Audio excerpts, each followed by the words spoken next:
fan တွေတည်ဆောက်တာကတကယ်အနုပညာရှင်တွေတောင်မှစူးစမ်းပြီးတော့မှလုပ်ယူရတဲ့အရာတစ်ခုဖြစ်တယ်ပေါ့နော်ယူတို့လိုမျိုးဝါဒနာအရပဲဆိုရဲသူတွေဆိုရင် support ရဖို့ fan ရဖို့ပြိတ္တရဖို့ဆိုတာကဒီထက်ပိုပြီးတော့မှခက်ခဲတဲ့အရာတစ်ခုလို့မြင်တယ်ပေါ့နော်ဆိုတော့ဒီအကြောင်းအရာလေးကိုကြည့်ဒီနေ့ဒီတစ်ခါကိုပတ်သက်ဆွေးနွေးချင်ပါတယ်ဒီအကြောင်းအရာကပြောချင်တာကတော့တော်တော်ကြာပြီပေါ့နော်အဲ့ဒီ fan ရတဲ့ကိစ္စတွေမရတဲ့ကိစ္စတွေနောက် support ရတဲ့ကိစ္စတွေမရတဲ့ကိစ္စတွေဆိုတာကဘာနဲ့ပဲဆိုင်လဲဆိုတော့ကိုယ့်ရဲ့ဒီကိုယ်မှာရှိရဲ့ network ကိုယ်မှာရှိရဲ့ skill ကိုဘယ်လောက်ထိ effort ထုတ်ပြီးတော့မှစူးစမ်းတယ်ဆိုတော့အဲ့ဟာတွေပုံမှာမူတည်ရဲဆိုတဲ့ဟာမျိုးကြိုးပို့ပြီးတော့မြင်လာရပါတယ်ဒီတချင်းတွေတောက်လျှောက်လောက်လာတဲ့နောက်ပိုင်းမှာပေါ့နော်ကိုယ်ပိုင်တချင်းလဲထုတ်တယ်တခြားသူတွေရဲ့တချင်းကိုလည်းနားထောင်နေအားပေးရဒါပေမဲ့တချို့တော့သူတွေမှာအားပေးရသူတွေများတယ်ဟုတ်လားတချို့ဆိုရဲသူတွေဆိုလို့ရှိရင်သူ့မှာ fan များတယ်ဒါပေမဲ့တချို့မှာကျတော့ fan နဲရွာတော့မရှိဘူးအများနဲ့အနေအဲ့လိုတော့ကွာအဲ့တော့ဘာကြောင့်မို့ဒီလိုမျိုးကွာသွားလဲပေါ့နော်ဘာကြောင့်မို့ကွာသွားလို့ထင်လဲပေါ့ဘာတွေကိုလုပ်ဖို့လိုပါလဲပေါ့ကို support ရဖို့ဒီလိုမျိုးဝဒနာပါတဲ့သူတွေကကိုယ်ကအပေးသူရဖို့ကတော့ yes အချိန်တစ်ခုလောက်ထိကတော့တော်တော်အားထုတ်ရမယ်လို့မြင်တယ်ပေါ့နော်ဒီလိုမျိုးဒီနိုင်ငံတကာမှာတောင်မှပေါ့နော်ယူမြင်တာတော့ဒီခုလိုမျိုးDVD ကတာသုံးနေလို့နိုင်ငံတကာပေါ့နော် international က artist တွေနောက်တကယ် mainstream တွေပေါ်မှာပွားပြီးတော့မှ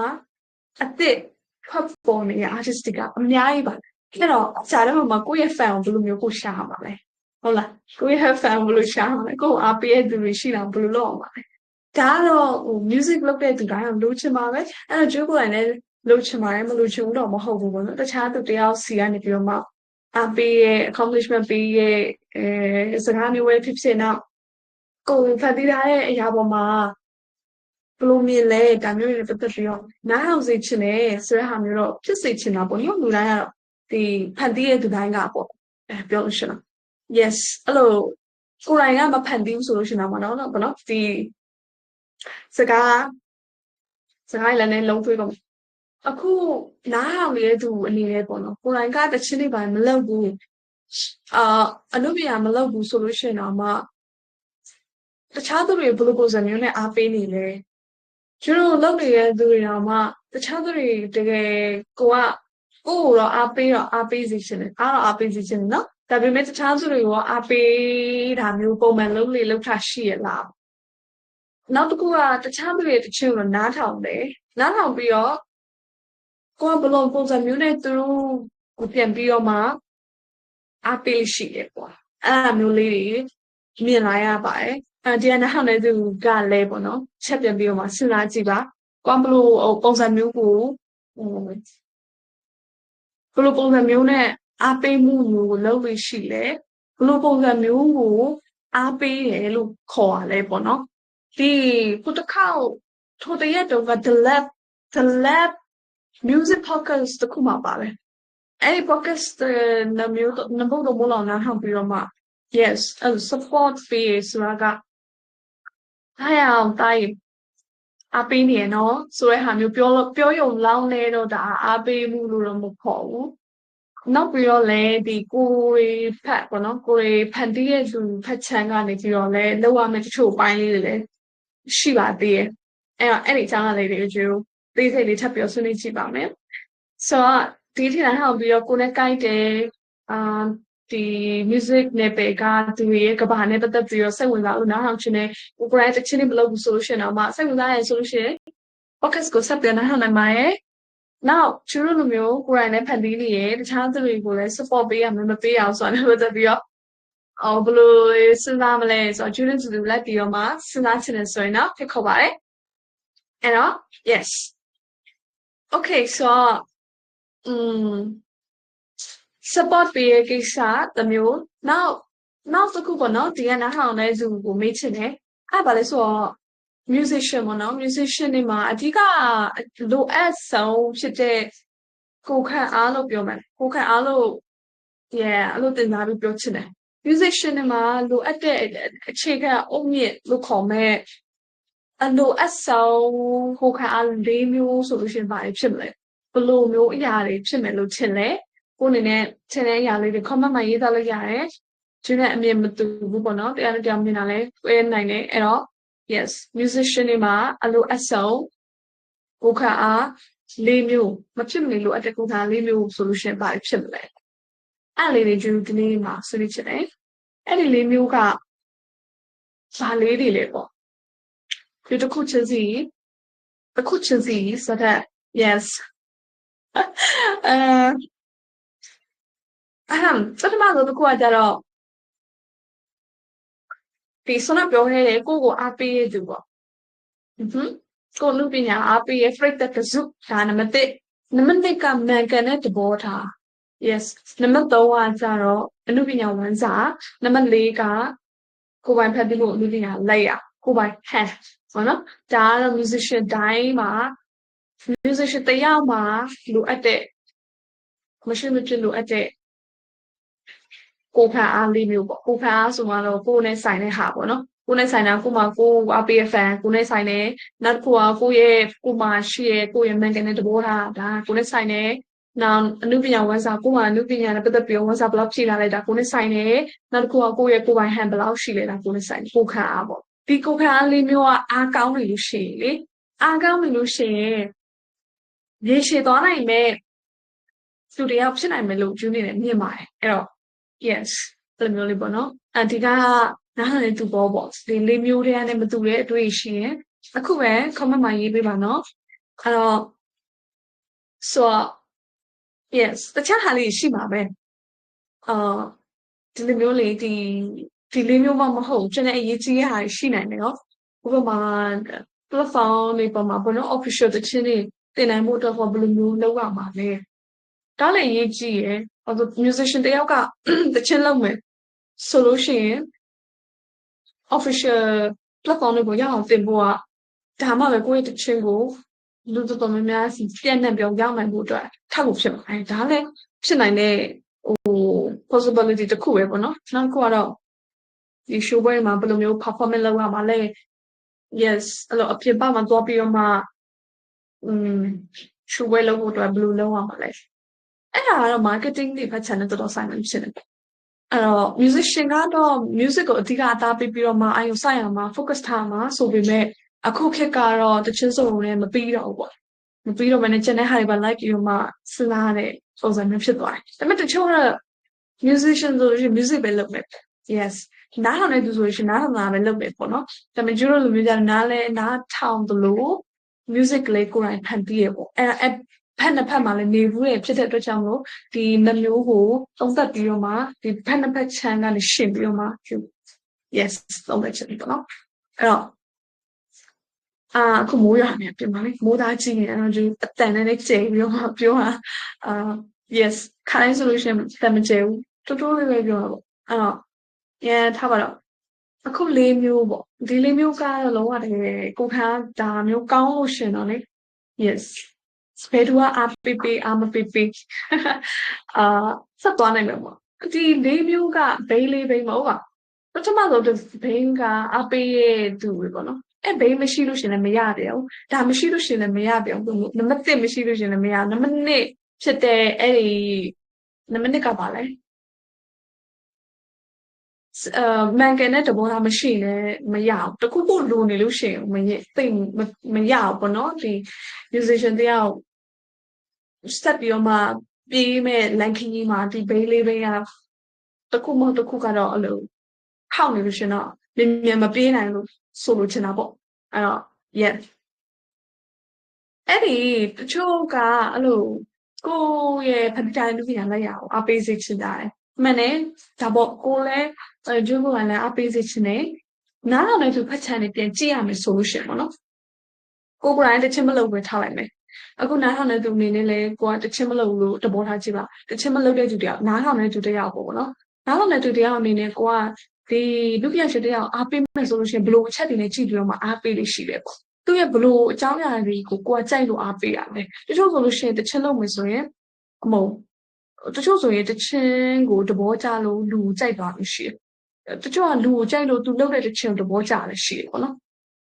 ချို့ကြလူလဲသဘောကျတယ်တချင်းလဲသဘောကျလို့freak ဖြစ်သွားတာလည်းရှိတယ်ဥပမာကျဆိုလို့ရှိရင်တချင်းကိုရေစုံကြည့်ရကြည့်ပြီးတော့ okay နောက်မှလူလေးတာပြီးတော့ကြိုက်သွားတယ်ပေါ့ idol တွေပေါ့နော်အထူးသဖြင့်တော့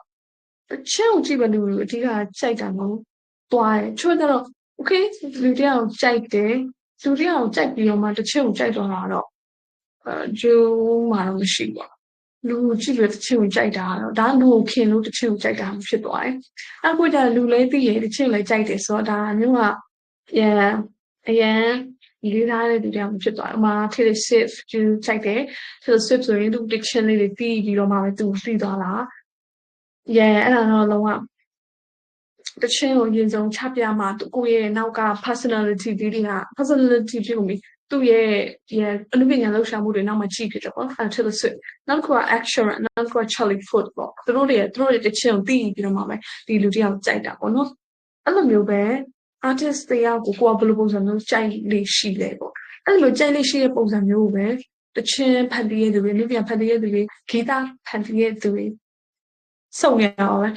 ဖန်တီးရတဲ့သူတွေကဒီကိုအားပေးလာဖို့အတွက်ကိုအဲ့လိုမျိုးကိုသဘောတရားယူပြီးတော့မှကိုရကြိုးစားအထောက်အောင်ပါပေါ့နော်အဲ့ဘယ်လိုမျိုးစလုပ်ရမလဲပေါ့ကိုfan နေရှိတာအောင်လား fan နေရှိတာအောင်လို့ပြောမှာကိုအားပေးရသူရှိတာအောင်အဓိက yes ကိုအားပေးရသူရှိတာဘယ်လိုလုပ်မလဲ social media ရှိ social media မှာကိုရဲ့ plus ကိုရဲ့ yes ကိုရဲ့ social media ကို grow ဖြစ်အောင်လို့အရင်ဆုံးလုပ်အောင်လို့ကျွနေတယ်မြင်ပါတယ်ကိုကဒီတိုင်းထိုင်နေလို့ကိုသိရမှာတော့မဟုတ်ဆိုတော့လေသိချာတာကတော့ကိုရဲ့ social media platform တစ်ခုမှာကိုရဲ့နာမည်တစ်လုံးရအောင်လို့အရင်ဆုံးလုပ်ရမယ်ဒါမှပဲကိုယုံကြည်မှာတခြားသူတွေက like ပြီးတော့မှ support ပေးလာမှာဖြစ်တယ်ပေါ့အမှန်တော့ဒီအစ်စ်ကလည်းတိတ်ရိုးရှင်းတာမဟုတ်ပါဘူးနားထောင်တဲ့သူဖက်ချန်နေမပြောတော့မနဲ့အခုကကိုယ်တိုင်ဖတ်သီးချင်တဲ့သူဖတ်သီးနေတဲ့သူတွေဖက်ချန်ကနေလဲပြီးတော့ပြောမယ်ဆိုရင်ကိုကပရိသတ်တွေစီကနေပြီးတော့မှ support ရချင်တယ်ဆိုရင်ဂျူးနေနဲ့ဘာလုပ်မှာလဲ okay အနေနဲ့ဘာလုပ်မှာလဲဆိုတော့ဒီကလူကဘာလုပ်မှာလဲပေါ့နော်ဘာလုပ်မှာလဲစဉ်းစားကြည့်ပါစဉ်းစားကြည့်ပါနော်ဟုတ်ကဲ့fan လို့ချင်တယ်ပေါ့နော်အဓိကတော့ပရိသတ်ပြီးစောင့်မှာပဲဒီဟုတ်ကဲ့ attention မှာ attention ကဆိုတော့ဒီဆောက်လို့ကလွယ်ပါတယ်အချိန်တို့အတွင်းနဲ့ကိုအပေးရဲ့ fan ရလာနိုင်ဖို့အတွက်ကဖြစ်နိုင်လားဖြစ်နိုင်တယ် yes it is possible so social media ကို grow ဖြစ်အောင်ယူလုပ်မယ်ကြီးလာပေါ့နော်ကိုနောက် follow လုပ်နိုင်ဖို့အတွက်ကိုလုပ်လို့ရတဲ့နည်းလမ်းတွေကတော့အများကြီးပဲရှိတယ်ပေါ့နော်။ကျွေးကိုယ်တိုင်လည်း social media ကို growing ဖြစ်လာလို့အများနဲ့လုပ်နေပါတယ်။အဲ့တော့ attention တော့ပတ်သက်ကြရရှာမျိုးတော့မဟုတ်ဘူး။အဓိကတော့ quality content တွေကိုကိုဖန်တီးလိုက်တယ်ဖန်တီးပြီးတော့မှကိုအားပေးချင်တဲ့သူကရအောင်ဆွဲဆောင်လို့ရတယ် yes အဲ့ဒါအဓိကပေါ့နော်ယုံကြည်မှုရအောင်လို့ဘယ်လိုမျိုးကိုယ်လုပ်လဲဘယ်လို scale တွေချပြမှာလဲလူတွေကိုအဲ့ဒီခါကျမှလူတွေကကိုယုံကြည်ပြီး follow လုပ်မယ်လုပ်ပြီးကိုအားပေးမယ်ကိုဖန်တီးတဲ့အလုပ်ဉာဏ်တွေကိုဒီအခါကျမှပဲကိုအားပေးလိမ့်မယ်ဟုတ်မှာမဟုတ်ဘဲနဲ့ကိုကတခြားဘာမှတိတ်အချားထဲမှာမဲရမဖော်ပြတာလေကို scale နဲ့မချပြတာသေး quality comment တွေလည်းမချပြတာသေးပဲနဲ့တခြားသူတွေစီကနေပြီးတော့ငါ့ကို support ပေးပါငါ့ကိုအားပေးပါဆိုပြီးတော့မှပေါ်ပြီးတော့မှတောင်းဆိုတာကန့်လန့်တာမျိုးကနည်းနည်းတော့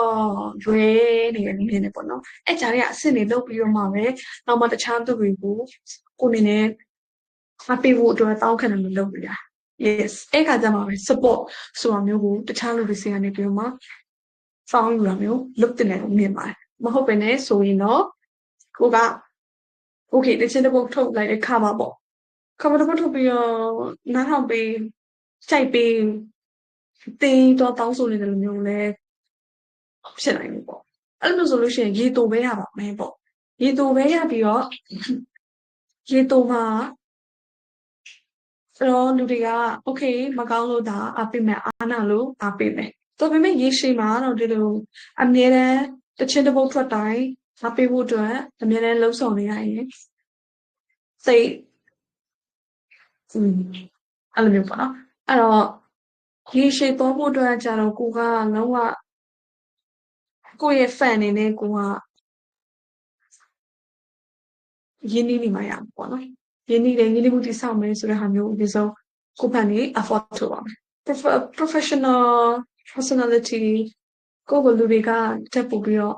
ကိုယ်ဘယ်လို music ချင်လဲအဲ့ဒါကိုအကောင်းဆုံး social media မှာချပြမယ်ချပြပြီးတော့မှပဲဒီတရားကိုအားပေးတင်ပါတယ်ဆိုတော့ deserve ဖြစ်တာပေါ့နော်ကိုကအားပေးဖို့ထိုက်တန်ပါတယ်ကိုကအားပေးဖို့အတွက်ထိုက်တန်တဲ့လူတရားဖြစ်ပါတယ်ဆိုတော့အချိန်ကြမှာပဲလူတွေကအားပေးမယ်လို့မြင်ပါတယ်အဲ့ခါကျမှကိုကနာမည်တစ်လုံးရလာလို့ပထမဆုံးဒီလိုမျိုးစရမယ်လို့ yes ကျွန်းနေနဲ့မြင်ပါတယ်ဒါလေးကတော့ရိုးရှင်းတဲ့လူတိုင်းနဲ့လိုက်လုပ်နိုင်တဲ့အချိန်တိုသွင်းလည်းဖြစ်နိုင်တယ်အဲ့ဒါကြမှာပဲ support ဆိုတာကကိုကမတောင်းဝဲနေတာမှရလာတယ်ပေါ့နော်အဲ့လိုမြင်ပါတယ်ဒါကအစကောင်းကောင်းလေးပြောထားတယ်ဆိုရင်တော့နောက်ပိုင်းကအစ်စ်တွေကတော့လွယ်သွားပြီနောက်ပိုင်းကိုကမန်ကန်တဲ့သဘောထားကလည်းဒီကိုက social media ကိုတိစောက်နေရင်းနဲ့မှာကိုယ့်ရဲ့ personal brand ကိုတိစောက်နေရင်းနဲ့မှာလူတွေကလည်းကိုယ့်ရဲ့ name stage name ကိုသိလာမယ်သိလာတဲ့ခါကျမှလူမြင်ရှင်တရောက်လူလုံးပေါ်လာမယ်ရုပ်လုံးပေါ်လာမယ်လို့ပြောလို့ရမယ်ပေါ့နော် yeah အဲ့လိုခံထားပါတယ် yes ဒီကနားလည်းသူကဘယ်လိုမျိုးခံထားပါသလဲပေါ့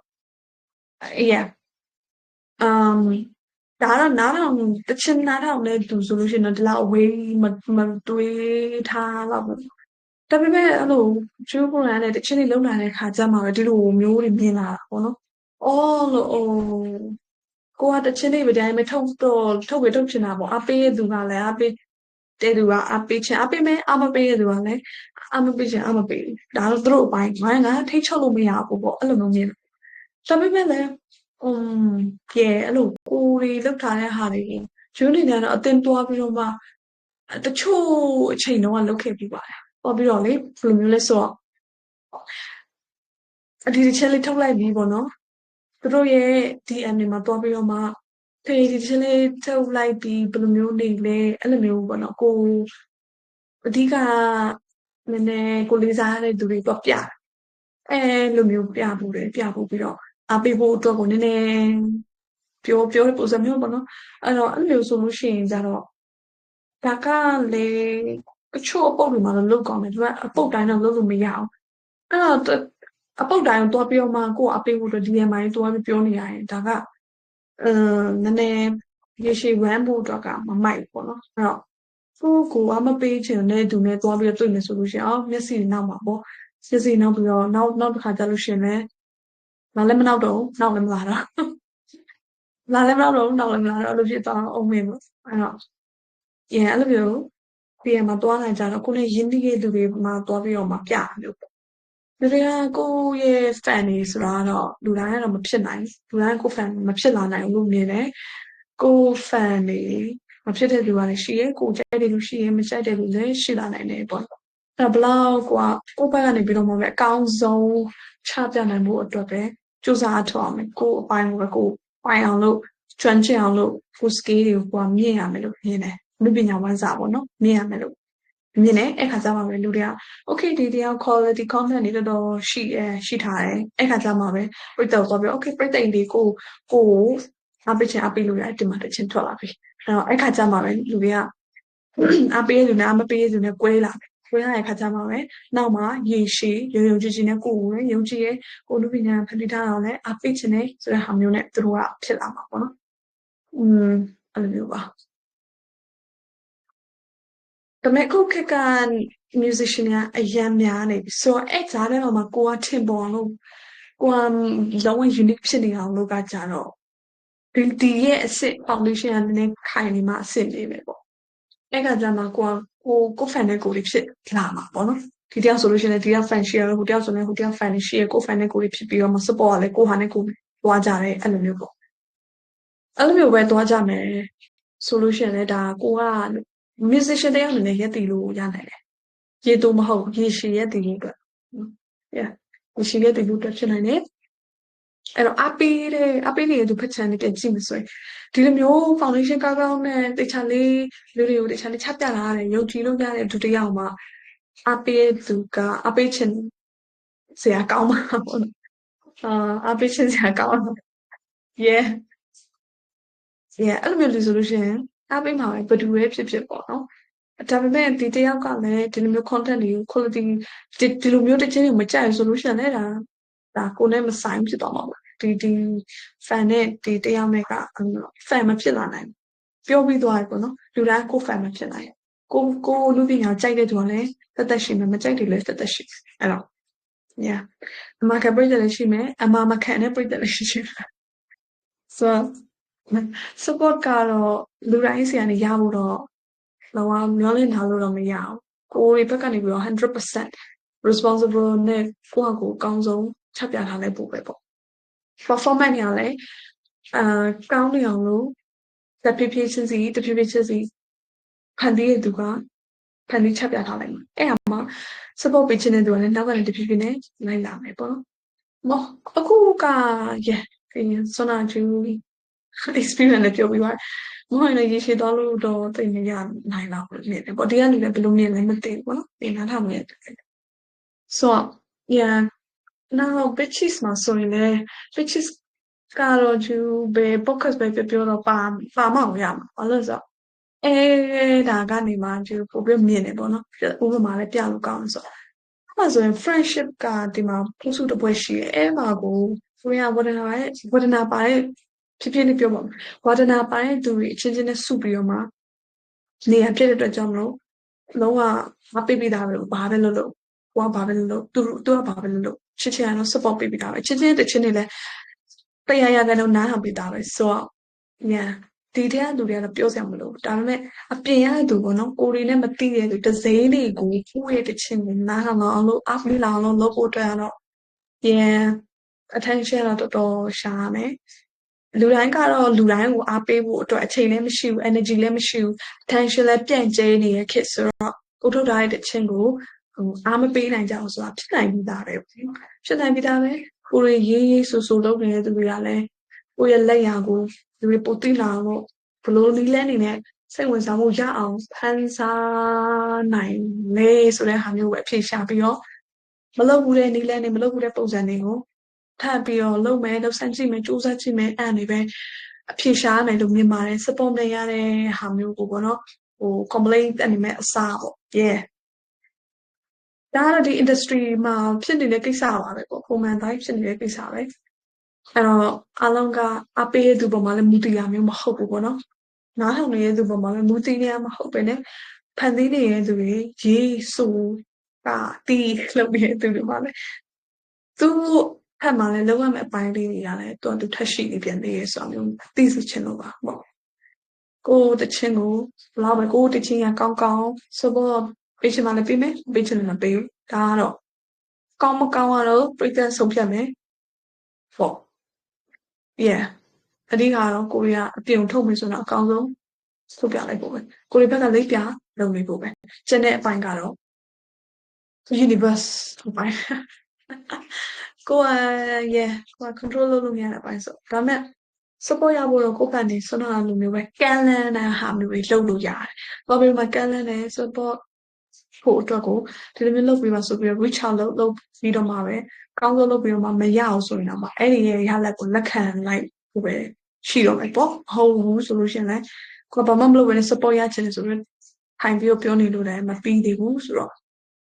effort ကတော့နည်းနည်းထုတ်ပြီးတော့မှပဲ support ကရပါလိမ့်မယ်ပေါ့အဲ့တော့ yeah နောက်တစ်ခုရှိသေးတာကအဲ့ဒီ support မရလို့ရှင်လည်းဆက်ပြီးတော့မလုပ်တော့ဘူးအားပေးမှုမရအောင်ဆိုလို့ရှင်လည်းဆက်မလုပ်တော့ဘူးဆိုတဲ့ဟာမျိုးမဖြစ်ရအောင်လို့ပေါ့နော်အဲ့လူတွေကအားပေးဖို့အတွက်အချိန်သာမရှိရဒါပေမဲ့သူကမမိသွားတယ်ပေါ့ကိုကချက်ပြထားတဲ့ဟာကကောင်းတဲ့ဟာချက်ပြထားလားကောင်းတဲ့ဟာချက်ပြထားလို့ရှိရင်ကောင်းတဲ့မမိချင်တယ်မမိမယ်တိတ်ပေါ်တော်တွေချက်ပြလို့ရှိရင်ကိုပေါ်တော်စမမမိမယ်ပေါ့နော်အဲ့တော့နောက်ပိုင်းမှာကိုယ့်ရဲ့အလုပ်ပေါ့နော်ကို quality work အပေါ်မှာပဲကိုကအာရုံစိုက်ပြီးတော့ကိုယ့်ရဲ့ quality အလုပ်တွေနဲ့ပဲတက်တည်ပြပေးလိုက်အဲ့ဒါမှာ support က တော်သူလှုပ်လိုက်မယ်ပေါ့နော်နောက်ကနေလှုပ်သွားလိုက်မယ် yeah တစ်ခုလှုပ်လိုက်တယ်နဲ့ကျန်တဲ့ဟာတွေတခါတည်းအနောက်နဲ့လိုက်လာမယ်ဆိုပြီးတော့ပဲယုံကြည်ထားလိုက်လို့လား so yeah အဲ့ဒါလေးပါ so ဘယ်လိုမြင်ကြလဲပေါ့ family ကိုလှုပ်တဲ့တခြင်းတော့ကကိုကိုယ်တိုင် ကိုကိုယ်တိုင်အတွက်မဟုတ်ဘူးပြိတ္တိအတွက်ဆိုပြီးတော့မှပို့ပေးရဲဆိုရင်တော့မှသူတို့ကခံစားတတ်ချင်မှခံစားတတ်မယ်အဲ့လိုမျိုးတော့ရှိတယ်နားထောင်တဲ့သူကလည်းကိုနဲ့ကြိုက်တာဆိုတဲ့ခါကျမှပဲနားထောင်တာဟုတ်တူတူပဲပေါ့နော်အဲ့လိုမျိုးပဲဆိုတော့ yeah လူပညာကလည်းချုပ်ကဝေဖန်ချင်လို့နားထောင်တာဟာမျိုးရှိတယ်ဒါနဲ့ကိုထိတ်ချုပ်လို့မရအောင်အဲ့တော့ထိတ်ချုပ်လို့ရတဲ့ဟာပဲအာယုံဆိုင်ပြီးတော့ကိုရဲ့ quality work ကိုအဆင့်မြင့်ဖို့ပဲကျတော့encourage လုပ်ချင်တယ်ပေါ့ဆိုတော့ပြီးတော့ဝမ်းစာဖြစ်တဲ့အပိုင်းပေါ့နော်ဝမ်းစာဖြစ်အနုပညာဝမ်းစာဖြစ်ရဆိုတော့ဟာလဲကိုကအရန်ကောင်းအောင်ဆိုထားတယ်ရှယ်မိုက်နေအောင်ဆိုထားတယ်ဟုတ်ပါအရန်ပညာသားပါပါနဲ့ technique တွေကပုံပြီးဆိုထားတယ်ဘလောက်ပဲဆိုဒီတစ်ချက်တစ်ပုဒ်ကပောက်တာမပောက်တာတော့ဘာလို့ကကြတော့အဲ့ဒါတော့ပြိတ္တပုံမှာမူတည်ရဲနောက်ကိုယ့်ရဲ့လုပ်ရတဲ့အပေါ်မှာလည်းမူတည်ရပေါ့ဆိုတော့ဟုတ်ရှိသေးတာကဒီကိုကပညာအထာတွေ share ထုတ်ပြပြီးတော့မှ inspire ဖြစ်စေချင်တဲ့စိတ်နဲ့ဆိုတဲ့ဟာမျိုးလည်းရှိတယ်။အော်ဒါတော့နောက်တစ်ပိုင်းဖြစ်သွား။ဆိုတော့yeah အဲ့လိုမျိုးလေးပေါ့။အဲ့လိုမျိုးလေးတော့ဘယ်လိုမြင်လဲဆိုတဲ့ဟာမျိုးကတော့နောက်ထပ်ဒီမှာဆက်ပြောဆွေးနွေးချင်ပါတယ်။ so ဒီနားထောင်ဒီ focus ကိုနားထောင်နေသူပဲပေါ့နော်။ကိုကဘယ်လိုမျိုး support မျိုးပေးလို့ရှိလဲ။ဘယ်လိုအားပေးမှုမျိုးကိုအားပေးမှုလို့ခေါ်ရတယ်ပဲ။သိရတဲ့အားပေးမှုဆိုပြီးတော့ focus တစ်ပုဒ်လည်း comment မှာချပေးထားပါမယ်အဲ့ဒါလေးတော့ပြီးတော့နားထောင်နိုင်တယ်အဲ့ကနေပြီးတော့လည်းဒီအတွေးမြင်တွေရပြီးတော့မှဆွေးနွေးဖြစ်တာပေါ့နော်လေဟာဆိုတော့ပြိတ္တတွေကတော့အများကောင်းတဲ့သူစောင့်ကြည့်နေပါပဲအဲ့တော့ကိုယ့်ဘက်ကနေလည်းကောင်းတဲ့ဟာလေးတွေအများနဲ့ show up လုပ်နေဖို့အများနဲ့ပေါ်လာဖို့ပေါ့နော်ဒါမှလူတွေမမိပြီးတော့ကိုအားပေးမယ်ပေါ့အဲကျူကလည်းကိုအားပေးရဆိုလို့ရှိရင်ဘယ်လိုပုံစံမျိုးနဲ့အားပေးလို့ရှိလဲဆိုတော့ပြောပြဆုံးဖြတ်ချင်တယ်ဘယ်လိုလဲဆိုတော့တချို့ကကိုယ်ပိုင်တစ်ချက်လေး YouTube မှာကိုယ်ပိုင်တစ်ချက်လေးလေတော်တော်များများတစ်ချက်နဲ့တော့နားထောင်လေးမရှိဘူးဒါပေမဲ့ဟိုတနေ့တော့နားထောင်ခဲ့တဲ့ချမ်းမြေမောင်ချုံနဲ့ဘာဆုလိုက်မောင်ဆုလိုက်သူတို့တစ်ချက်သေးရပါတစ်ချက်ကိုနားထောင်ပြီးတော့ဟိုမိုက်တယ်ပေါ့မိုက်တော့မှ comment လေးတက်ရေးလိုက်တယ် comment လေးရေးပြီးတော့ခါတိုင်းဆိုလို့ရှိရင်တော့တိတ်ရေးလေးမရှိဘူးဒါပေမဲ့အဲ့ဒီချိန်တော့နားထောင်နေရင်းနဲ့မှအိုးမစိုးဘူးရမ်းမိုက်တယ်ဆိုပြီးမှတော့ပြီးတော့ comment ကောက်ပေးလိုက်တယ်အဲ့လိုမျိုးသူတို့ဖန်တီးတာတကယ်ချီးကျူးချင်တော့အဲ့လိုပုံစံမျိုးနဲ့အားပေးလေးရှိပါတယ်ကိုရိုင်းကတကယ်ကြိုက်သွားပြီဆိုလို့ရှိရင်တော့အားပေးဖို့အတွက်ဒီအနေနဲ့တိုက်တွန်းချင်တယ်ပေါ့နော်နားထောင်တဲ့သူဒီ focus ကိုနားထောင်တဲ့သူတကယ်ကြိုက်သွားတယ်ဒါမှမဟုတ်ဒီတယောက်ကိုသူဖန်တီးထားတဲ့ပုံမှာအတိမပြုချင်တယ်ဆိုလို့ရှိရင်ဒီလိုပုံစံမျိုးကောင်းတဲ့စကားလေးတခုပြောပြလိုက်ရုံနဲ့ဟို support ကထိရောက်သွားပြီပေါ့နော်အဲ့တော့ဒီလိုပုံစံမျိုးပဲ support ပေးနိုင်တယ်အဲ့တော့အားပေးမှုမျိုးကဘလို့အားပေးမှုမျိုးပဲဖြစ်သေးလေးပဲဖြစ်စေကြီးပဲဖြစ်ပါစေခရအားလုံးကတိမပြုတ်ဖို့ထိုက်တန်ပါတယ်ဆိုတော့ yeah ဒါတော့ artist mindset or mentality ဒီလိုမျိုးနဲ့ဆိုင်နေနေတယ်ဆိုတော့ဒီလိုမျိုးပဲငါတို့ကိုရောပေါ့နော်ဘယ်လိုမျိုးအားပေးမှုမျိုးလိုချင်လဲဆိုတာမျိုးကိုပြန်ပြီးမေးကြည့်ပြီးတော့မှပဲဒီ podcast လေးလုပ်လိုက်တာဖြစ်ပါတယ် okay ဆိုတော့နောက်ဆုံးအနေနဲ့ကတော့ဘာနဲ့အဆုံးသတ်မလဲဖြစ်ဖြစ်နေတဲ့မိကုန်းတွေရှိရပေါ့နော်။ရသူတွေအရင်မေးချင်တာမေးပြီးတော့ဖြည့်စီချင်ငါဘယ်လိုမျိုး fan မျိုးလိုချင်တာလဲပေါ့ပြောရရင်ငါ့ဘသူတွေကပို့ပြီးတော့မှအဓိကအားပေးရလိုချင်လဲဒါမျိုးကိုကြည့်ပြီးတော့မှ ကိုယ့်ရဲ့အားပေး fan တွေပေါ်မူတည်ပြီးတော့ကိုယ့်ရဲ့အနုပညာဆုံးဖြတ်ပေးသွားနိုင်တယ်ပေါ့နော်ကိုယ့်ရဲ့အနုပညာဘယ်လောက်ထိတန်ဖိုးရှိကြောင်းအဲ့တော့ဒါလေးတွေပြောပြီးတော့မှဒီ podcast ကိုဆက်သက်ချင်ပါတယ်ဆိုတော့ကျွန်တော်နောက်ပိုင်းမှာဆက်ပြီးဆုံးပါမယ် take a very good care so see you again bye bye